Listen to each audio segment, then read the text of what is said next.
তেল কই আমার হয়ে গেছে। নামানোর আগে আমি একটু সরষের তেল ছড়িয়ে দেবো।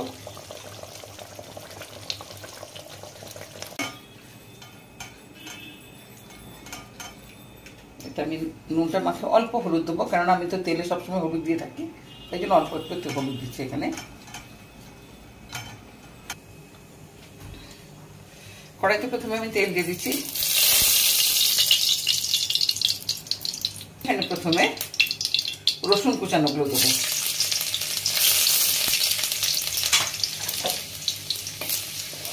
করে ভেজে নেবো।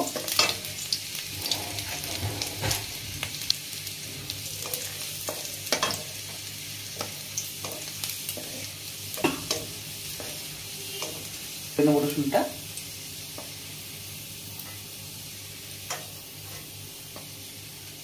আমি রাখবো না। এরপরে আমি মাছটা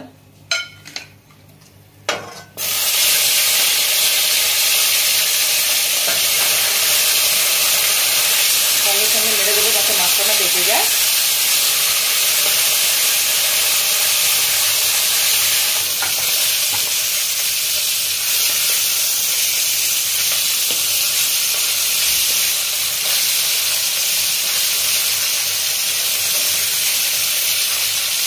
মাছটা আমি বেশি ভাজবো না, সেটা থাকলে নেবো।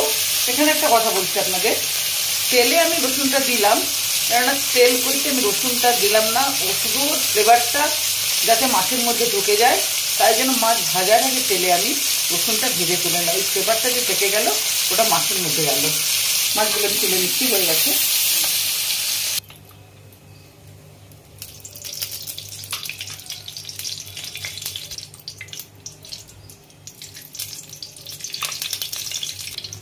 তেলটা গরম হয়ে গেছে, এবার কালো জিরাটা দিয়ে দেবো আমি।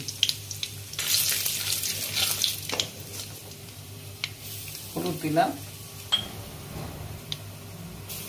লঙ্কা বাটাটা দেবো।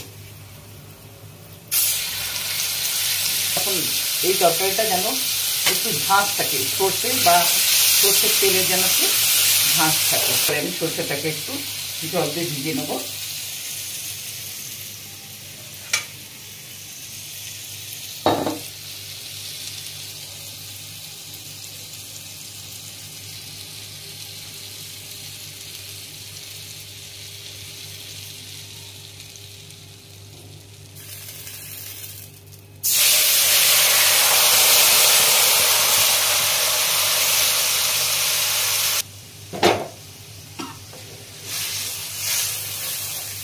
জল দিয়ে দিয়েছি, আর একটু জল লাগবে,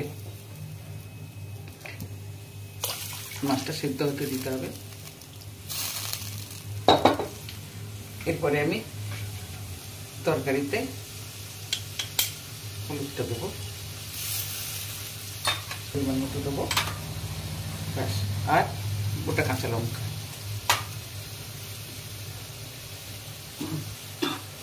ঢাকা দিচ্ছি, ঝোলটা ফুটে উঠলে মাছগুলো দিয়ে দেবো। ঝোলটা ফুটে গেছে, এবারে আমি মাছগুলো সব দিয়ে দিচ্ছি।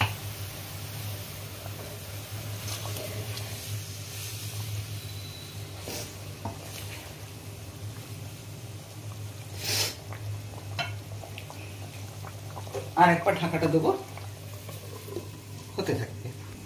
এই তেল কই রান্নাটা খুবই সহজ, এটা আবার বিভিন্ন প্রসেস হয়ে থাকে। আমি এটা একরকমের করলাম, আরো আছে টমেটো দিয়ে পেঁয়াজ বাটা দিয়ে, সেটাও একরকম হয়।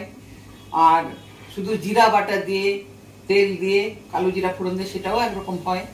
আমি এটা কিন্তু অরিজিনাল তেল কই প্রসেস, তাই এটা আপনাদের সামনে আজকে তুলে ধরলাম।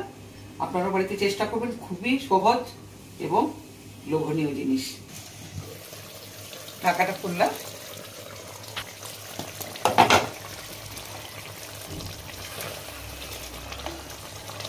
তেল কই আমার হয়ে গেছে। নামানোর আগে আমি একটু সরষের তেল ছড়িয়ে দেবো।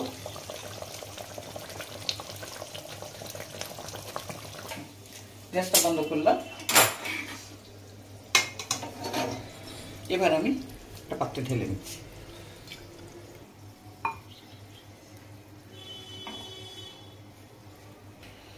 আজকে আমার যে রান্না ছিল তেল কই, সেটা পুরোপুরি তৈরি হয়ে গেছে। এবার আমি একটু দেখাচ্ছি আপনাদেরকে।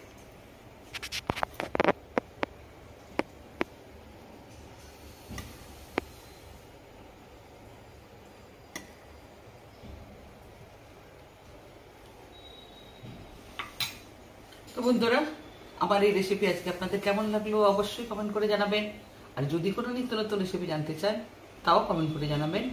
আজকের মতো মিথিলিস কিচেনে সুতপা আপনাদের থেকে বিদায় নিচ্ছে। সবাই সুস্থ থাকবেন, ভালো থাকবেন। নমস্কার।